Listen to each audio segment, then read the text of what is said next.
इस वक्त social media पर ट्रेंड कर रहे हैं और जर्मनी ने भी अपना असल चेहरा दुनिया को दिखा दिया है।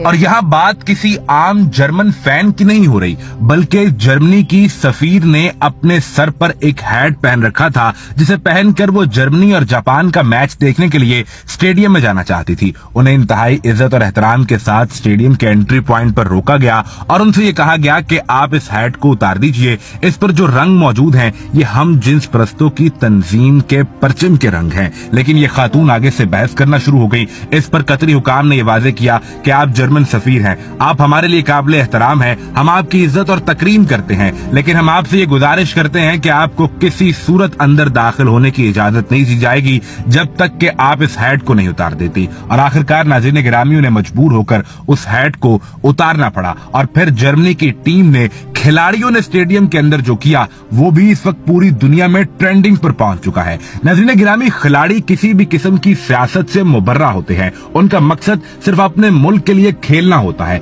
लेकिन लगता यह है कि शायद ये गुज़िश्ता जमाने की बातें हैं। जैसे ही वक्त गुजरा अब खिलाड़ियों के यहाँ भी मकसद सियासत या फिर किसी तंजीम को सपोर्ट करना होता है। जर्मन खिलाड़ियों की जानिब से मैच से पहले किए जाने वाले ऑफिशियल शूट के दौरान अपने मुंह पर हाथ रखकर एहतजाज किया गया। ये एक मुनफरिद किस्म का एहतजाज था जिसकी अलामत या मकसद ये था कि कतर हम पर इजहार राय की पाबंदी आयद कर रहा है। लेकिन कतरी हुकाम ने भी फिर इन्हें खूब आड़े हाथों लिया।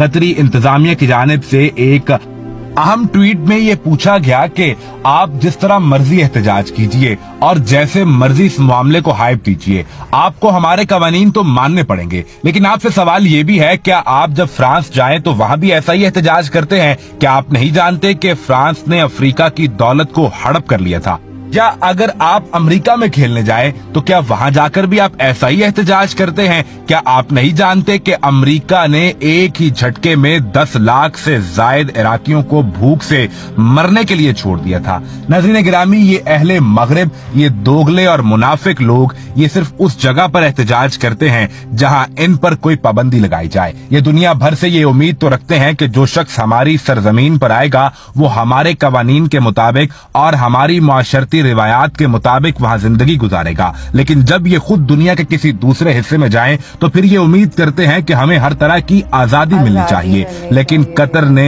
इस पर स्टैंड लिया और कतरी हुकूमत इस पर खड़ी है। यहां तक कि उन्हें यह धमकी भी दी गई कि फीफा वर्ल्ड कप की मेजबानी को खत्म कर दिया जाएगा, आपसे फीफा वर्ल्ड कप की मेजबानी छीन ली जाएगी। और कतर ने जो 230 अरब के करीब अब तक इन्वेस्टमेंट कर दी है, 8 स्टेडियम्स बना दिए हैं, ये सब वीरान हो जाएंगे। कतरी हुकूमत ने कहा कि ये तो बहुत फायदे का सौदा होगा। अगर आप ये समझते हैं कि हम अपने दीन के बजाय इन 230 अरब डॉलर का सौदा कर लेंगे तो दरअसल आप अहमकों की जन्नत में रहते हैं। अगर आप निकलना चाहते हैं तो अभी अपने फीफा वर्ल्ड कप को लेकर निकलिए, लेकिन कवानीन में किसी भी किस्म की कोई तब्दीली नहीं की जाएगी। नाज़रीन गिरामी, जहां कतर ने पूरी दुनिया को, खास तौर पर अहले मगरिब को पैगाम दिया, वहीं मुसलमानों को भी पैगाम दिया है कि जब बात हक की आ जाए, जब बात तुम्हारे दीन पर आ जाए, जब तुम्हारी शरीयत के उसूलों पर आ जाए, तो फिर अगर तुम्हें सर भी देना पड़े तो ये सौदा नुकसान का सौदा नहीं होगा।